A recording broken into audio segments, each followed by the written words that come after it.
네, 연일 폭우가 이어지면서 피해가 속출하고 있습니다. 남부지방으로 여전히 호우특보가 계속되는 가운데 경남 산청에는 누적 강수량이 700mm가 넘는 극한 호우로 인명피해가 늘고 있습니다. 오늘 관련한 내용은 맹소영 기상칼럼니스트 연결해서 이야기 나눠보겠습니다. 안녕하십니까? 네, 안녕하세요. 예. 현재 경남 산청군에 극한 호우가 쏟아지면서 지금까지 9명이 숨지거나 실종이 됐습니다. 전 국민 대피령에 국가소방동원령까지 내려졌는데요. 도대체 비가 얼마나 많이 온 건가요? 지난 16일부터 비가 내리기 시작을 했습니다. 오늘까지 나흘간 누적 강수량을 좀 살펴보면 시천면이 759mm의 비가 내렸고요. 삼장면은 720.5mm를 기록을 하면서 전국적으로 가장 많은 양의 비가 내렸습니다. 이처럼 삼천궁 일대에 600mm가 넘는 극한 호우가 퍼부었는데요. 어느 정도의 양이냐면 1년에 내려야 할 강수량의 거의 절반치가 하루 이틀 사이에 내린 셈입니다. 예. 특히 오늘 하루 경남 산청에서는 300mm 육박하는 폭우가 쏟아졌는데 특히 자정부터 오후 2시까지 14시간 만에 지리산은 329.5mm, 삼장면은 274.5mm 등 300mm 안팎의 많은 비가 쏟아졌습니다. 그래서 경남 18개 시군의 4일간의 평균 강수량은 266mm, 거의 장마철에 내려야 될 비가 거의 이 기간에 집중이 됐다고 보시면 될 것 같습니다. 예. 이번 비는 양도 많았는데요. 무엇보다 짧은 시간에 얼마나 강하게 쏟아졌는지가 피해를 키운 요인이었습니다. 실제로 이번 호우의 강도는 어느 수준이었습니까? 지금 경남 산청 주변 지역, 경상남도나 전라도 그리고 충청도 어느 하나 빠지지 않고 지금 시간당 100mm 안팎의 많은 양의 비가 집중이 됐는데요. 보통 이제 일반적으로 우리가 우산이 꼭 필요할 정도의 비의 양, 보통 비는 10mm부터 시작을 합니다. 보통 총 양과는 다르게 비의 강도를 일컫는 것은 1시간에 얼마나 많은 양의 비가 집중이 됐는지에 대한 척도가 되는 게 이제 레이더 영상인데요. 예. 보통 이제 시간당 10mm 비부터도 우산 없이도 불편한 상황입니다. 20에서 30mm 정도라고 하면은 배수가 원활하지 않는 곳에서는 물이 고이기 시작하고 침수 사고가 발생하는 시점인데요.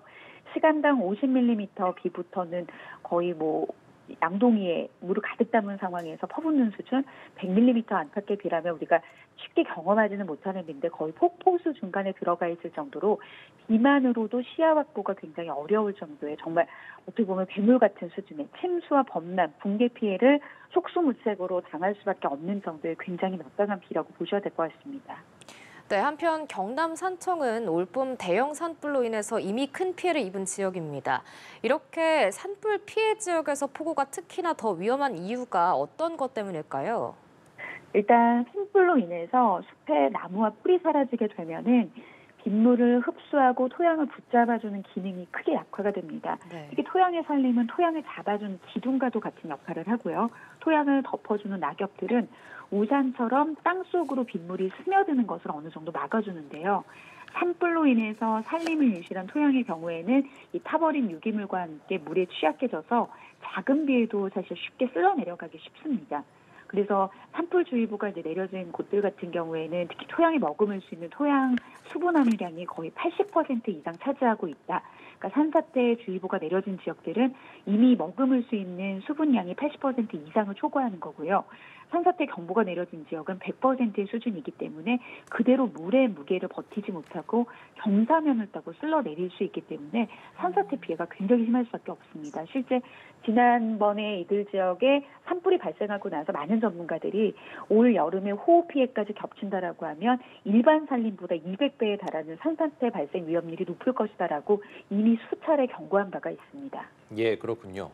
지금 이제 남부지방과 충청지방을 중심으로 산사태 위기경보 최고 단계인 심각 단계가 발령이 됐습니다. 산사태 발생 전에 어떤 이상 징후들이 좀 있을 텐데요. 어떤 점들을 좀 주의 깊게 살펴봐야 하고 또 어떻게 대비를 해야겠습니까?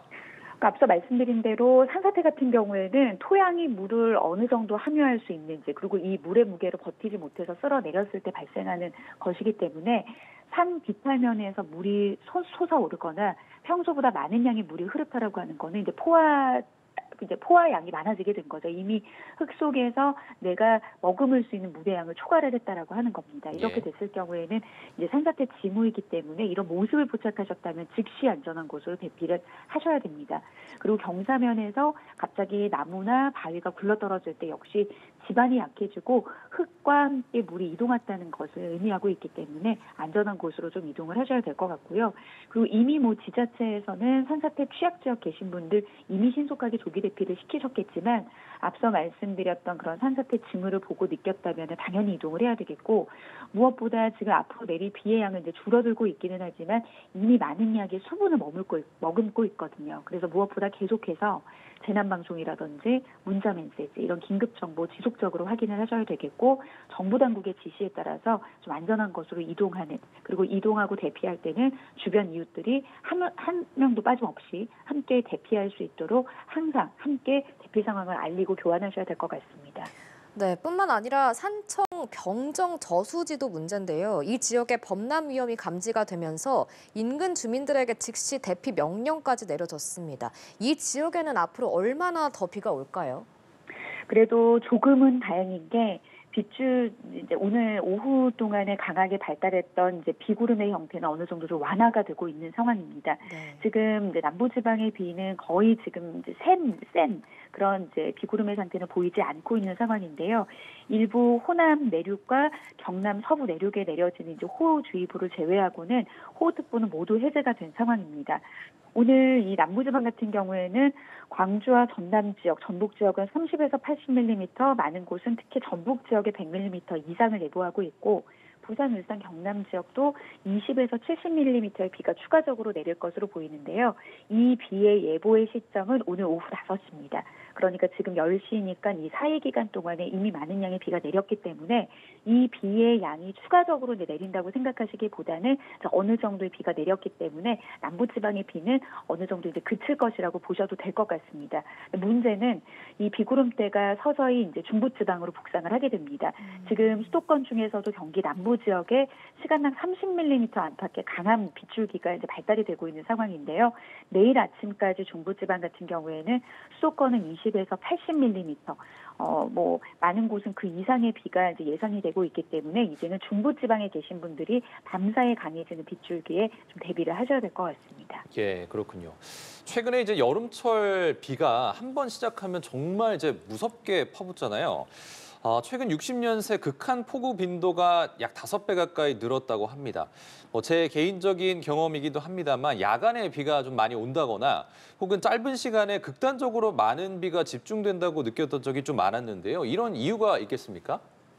이제는 이제 예전의 기억은 예전에 머물러야 됩니다. 이제 지금의 기억에서 거의 비교가 될 정도의 비들이 앞으로 이제 펼쳐질 우리의 미래라고 보셔야 되고 현실이라고 보셔야 될 것 같은데요.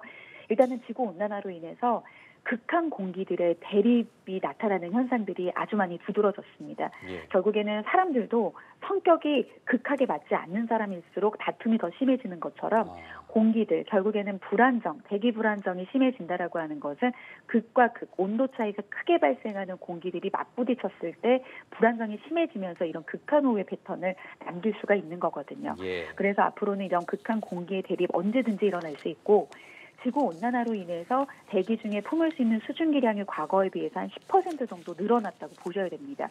이렇게 되면은 비구름의 연료가 되는 수증기가 공급이 되게 되면 폭우 구름의 성능을 높여준 거고요. 그리고 특히 우리나라 같은 경우에는 삼면이 바다로 둘러싸여져 있기 때문에 바다에서 영향을 받는 수증기량이 상당합니다. 그런데 전 지구의 해수면 온도 상승보다 우리나라 주변의 한반도의 해수면 온도 상승률이 2~3배가 빠른 상황이거든요. 예. 이렇게 많은 양의 수증기를 공급받고 또 산면이 70~80% 정도 차지하고 있는 우리나라의 지형적인 특성까지 고려한다라고 하면 앞으로도 충분하게 이렇게 폭발적으로 국제적으로 발생하는 비구름의 패턴들은 앞으로도 많이 나타날 겁니다.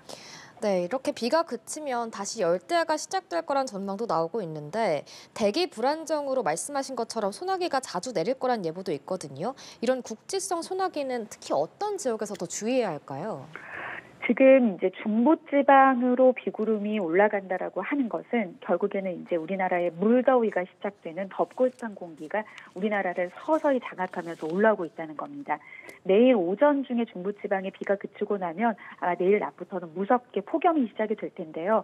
지금 제주 해안 지역 그리고 전라남도, 완도나 해남 같은 경우에는 오늘 낮부터 폭염주의보가 발령이 됐습니다. 내일 오전 중으로 이런 체계적인 장맛비는 끝이 나지만 기상청에서는 내일과 모레 소나기에 의한 예상 강수량을 예고를 하고 있습니다. 5에서 40mm 정도의 비가 전국적으로 내리는데 이 비는 대기가 뜨겁게 달궈졌기 때문에 내리는 소나기라고 보시면 되겠습니다.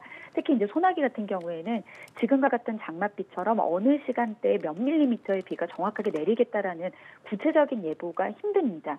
시간의 폭도 오전부터 오후 사이, 그리고 양도 5에서 40mm로 범주값도 굉장히 크기 때문에 갑작스럽게 발생하는 이제 소나기 구름에 대비하기 위해서는 늘 좀 하늘 상태라든지 기상 정보를 잘 좀 활용하셔야 되겠고요.